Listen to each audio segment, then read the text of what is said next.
마태복음 5장부터 7장까지를 우리는 예수님의 산상수훈이라고 말합니다. 즉 예수님께서 제자들과 함께 산에 올라가셔서 하셨던 말씀이라는 의미입니다. 자, 5장 1절을 한번 보십시오. 자, 5장 1절을 보면 예수께서 무리를 보시고 산에 올라가 앉으시니 제자들이 나온지라, 이렇게 말합니다. 예수님께서 제자들과 함께 산에 올라가서 앉으셨어요. 그래서 그 산에서 하신 그 말씀이 바로 산상수훈입니다. 자, 또 8장을 한번 보십시오.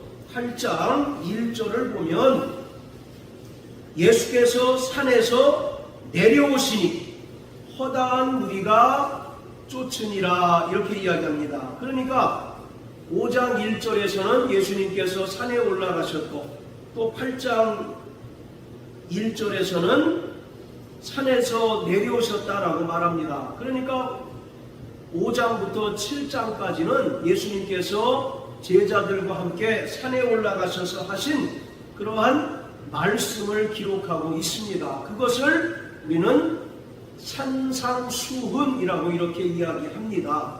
성경에서 산이라고 하는 것은 대단히 중요한 의미를 우리에게 전달해 줍니다. 출애굽기 3장에 보면 모세가 호렙산에서 하나님을 만나고 여호와라고 하는 하나님의 이름을 계시받았습니다. 그리고 모세는 시내산에서 하나님께로부터 율법을 수여를 받았습니다. 그래서 시내산에서 하나님께서 모세를 통해서 이스라엘 백성에게 율법을 주셨다는 것은 하나님께서 이스라엘 백성과 언약을 체결했다는 중요한 의미를 담고 있습니다.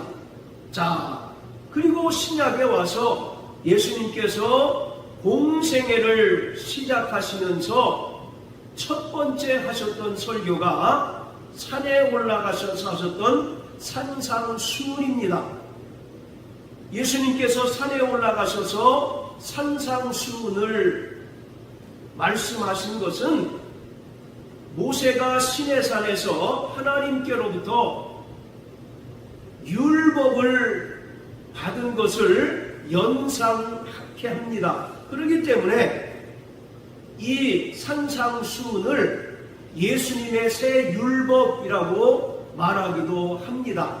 자, 어쨌든 이러한 산상수훈은 예수님께서 제자들에게 가르치셨던 그 가르침의 바로 가장 중요한 핵심입니다. 산에 올라가서 이 산상수훈을 들은 이들은 바로 예수님의 제자들과 또 일단의 무리였습니다. 그리고 예수님께서는 이 산상수훈을 당시에 제자들과 그 무리들에게만 하신 것이 아니라 이제 이 땅에서 종말을 살아가는 모든 구원받은 천국 백성들인 성도들에게도 하신 것입니다.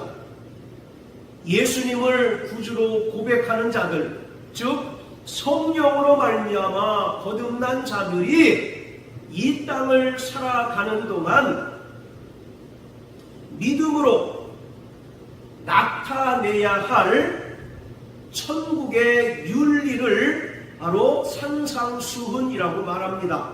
다시 말하면 구원받은 성도들이 이 땅에서 천국 백성으로서 어떻게 살아가야 할지를 우리에게 분명하게 일러주신 것이 산상수훈입니다.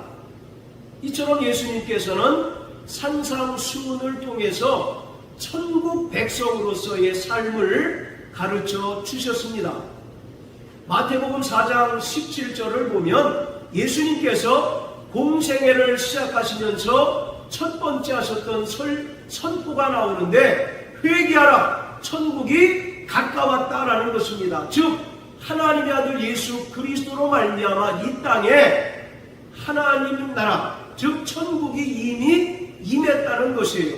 그러면서 예수님께서 공생애의 첫 번째 설교로 산상수훈을 말씀하셨다는 것은 예수로 말미암아 천국을 소유한 자들이 이제 이 땅에서 어떠한 삶을 살아내야 하는지를 분명하게 방향 제시를 한 것입니다. 5장부터 7장까지가 산상수훈인데 그 중에서 가장 중요한 말씀은 5장 1절부터 12절까지에서 나타난 우리가 일명 팔복설교라고 말하는 것입니다.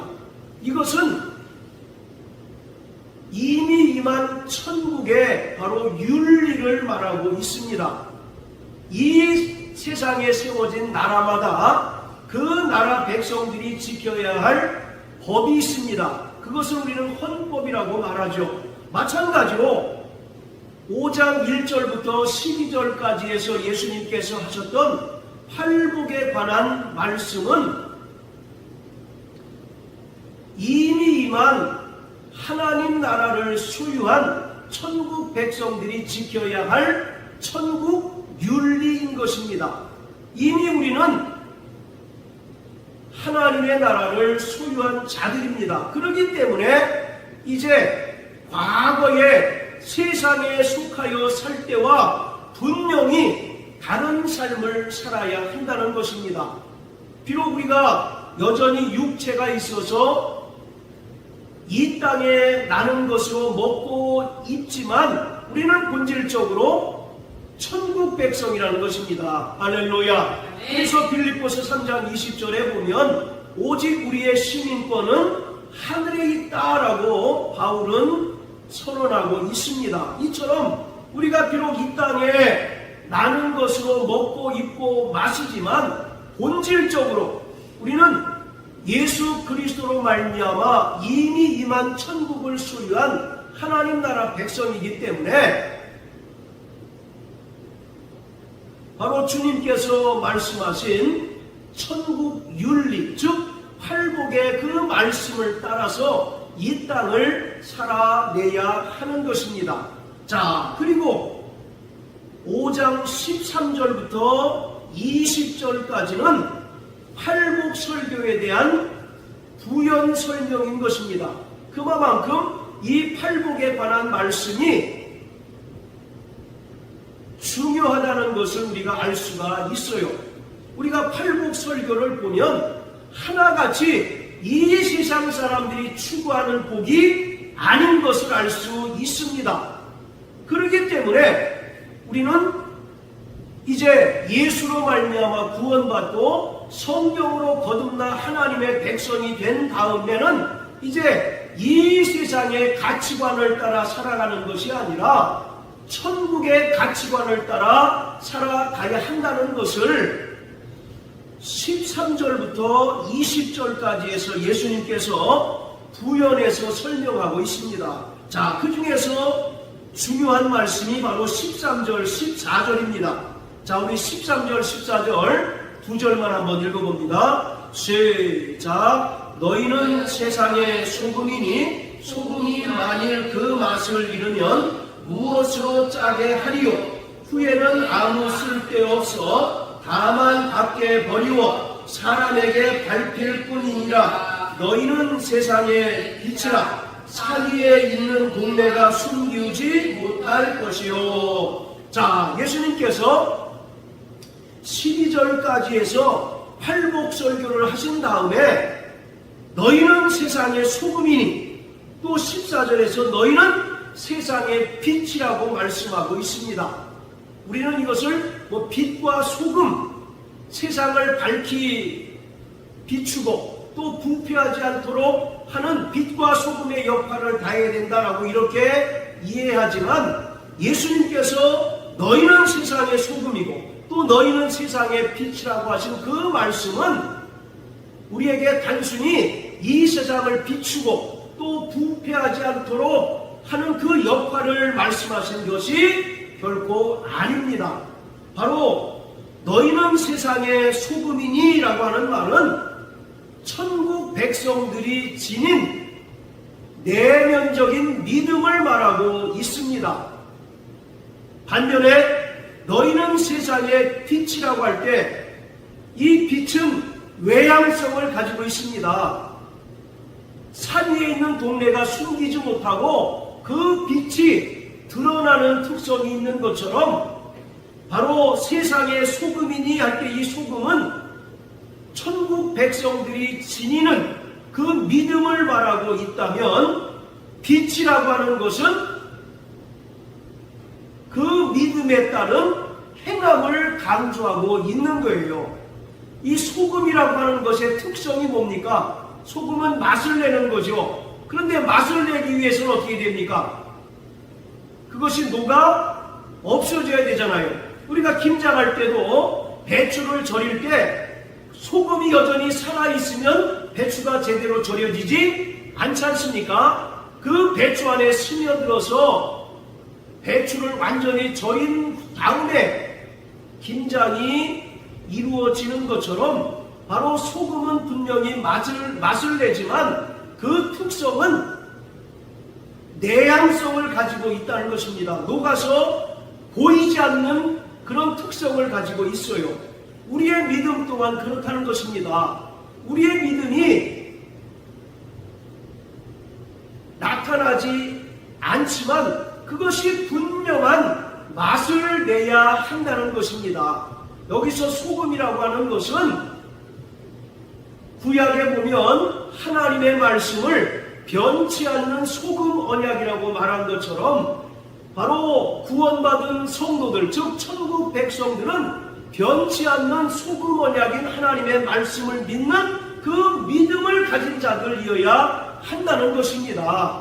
자, 그리고 14절에 너희는 세상의 빛이라고 말씀하고 있는데 이 빛의 특성이 뭡니까? 밖으로 드러나는 것이 특징이잖아요. 그래서 그 15절에도 보면 사람이 등불을 켜서 그릇으로 감추어 두지 않는다라고 말씀합니다. 빛은 밖으로 드러내서 광채를 내므로써 길을 잃어버린 사람에게 길을 찾아주기도 하는 그런 역할을 하는 것처럼 빛은 드러나는 역할입니다.